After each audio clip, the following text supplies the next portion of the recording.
સમાચાર રાજકોટમાંથી ભાયાવદરમાં અંગત અદાવતમાં યુવક પર હુમલો। આરોપીઓએ બાઇકને ગાડીથી ટક્કર મારી બાઇક ચાલકને કચડી નાખવાનો કર્યો પ્રયાસ। 6 વર્ષ પહેલા થયેલા ઝઘડાની અદાવતમાં હુમલો। પોલીસે 4 આરોપી સહિત એક સગીરને ઝડપ્યો। પોલીસે 12.69 લાખનો મુદ્દામાલ જપ્ત કર્યો।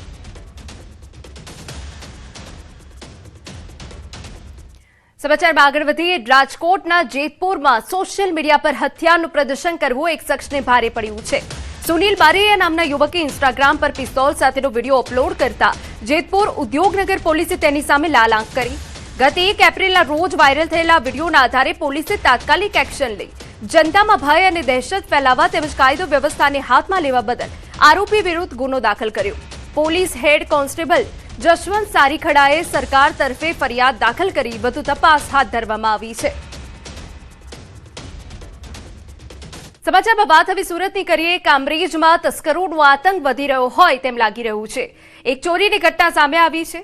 કામરેજના કરમેશ્વર શોપિંગ સેન્ટર બહાર પાર્ક કરેલી કારનો કાચ પથ્થર વડે તોડી અજાણ્યા શખ્સ માત્ર 5 જ મિનિટની અંદર રાખેલી ₹1 લાખની રોકડ ભરેલી બેગ લઈ રફુ ચક્કર થઈ ગયો। આ સમગ્ર ઘટના નજીકના સીસીટીવીમાં કેદ થઈ, જેમાં ગઠિયો સફાઈપૂર્વક હાથફેરો કરતો જોવા મળે છે। ભોગ બનનાર દ્વારા કામરેજ પોલીસે જાણ કરવામાં આવતા પોલીસે સીસીટીવી ફૂટેજના આધારે તપાસનો ધમધમાટ તેજ કર્યો છે।